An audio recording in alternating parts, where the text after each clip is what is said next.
अनिल विज क्या कुछ कह रहे हैं देवेंद्र, वो एक बात सुन लेते हैं। उसकी जीत है, ये लोगों के विश्वास की जीत है। सर आपने कहा था कि त्योहार की तरह मनाते हैं हम, अब कैसी जीत को कैसे मनाएंगे? नहीं, त्योहार की तरह हमारे लिए तो ये फेस्टिवल है। क्या चुनाव डेमोक्रेसी का सबसे बड़ा आप फेस्टिवल भी है। जीत गए। हम तो होली और दिवाली की तरह ही मनाते हैं, वैसे ही मनाएंगे। आप भी जीत गए हैं सर, और भाजपा भी जीत रही है। क्या सीएम पद की दावेदारी इस बार? ये फैसला पार्टी हाईकमांड करेगी, पर अगर दायित्व मुझे सौंपा जाता है मैं इनकार नहीं करूंगा। ठीक है। जिंदाबाद।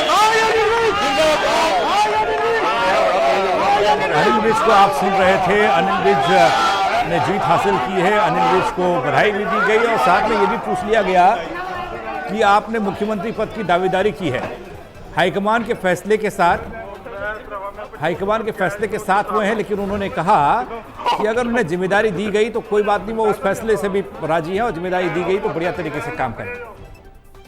देवेंद्र, आपके पास मैं आ रहा हूं, आप तक आवाज पहुंच रही हो, तो ये बयान आपने सुना है, वो दावेदारी वाला मसला भी खत्म नहीं हुआ है। हालांकि बीजेपी ने नायब सिंह सैनी को मुख्यमंत्री का चेहरा घोषित किया था।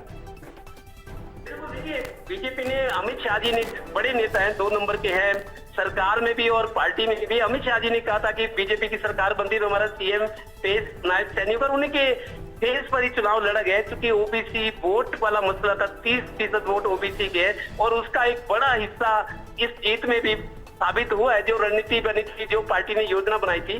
देखिए, अनिल विज अभी भी कह रहे हैं कि पार्टी हाईकमान को फैसला करना है, जैसे कांग्रेस के लोग कहते हैं। तो मेरे को लगता है कि उनको मुख्यमंत्री बनाना ना बनाना एक बड़े स्तर की बात है और सोच विचार के सब कुछ होगा। डिप्टी सीएम वो बनेंगे नहीं, जो मेरे को लगता है। डिप्टी सीएम वो बनेंगे ही और बीजेपी ने वायदा किया हुआ कि नायब सैनी को मुख्यमंत्री बनाएंगे। अब इसका क्या रास्ता पार्टी निकालती है, वो मेरे को लगता है 1 हफ्ता तो लगेगा कम से कम। अभी तो कई तरह के मुहूर्त निकाले जाएंगे, कब मंत्रिमंडल का गठन हो, शपथ ग्रहण कब हो, शपथ ग्रहण की तैयारियां, प्रधानमंत्री को बुलाया जाएगा, बहुत सारे काम होते हैं। 1 हफ्ते बाद पता लगेगा, लेकिन पार्टी क्या रास्ता निकालती है, अनिल विज के लिए क्या करती है।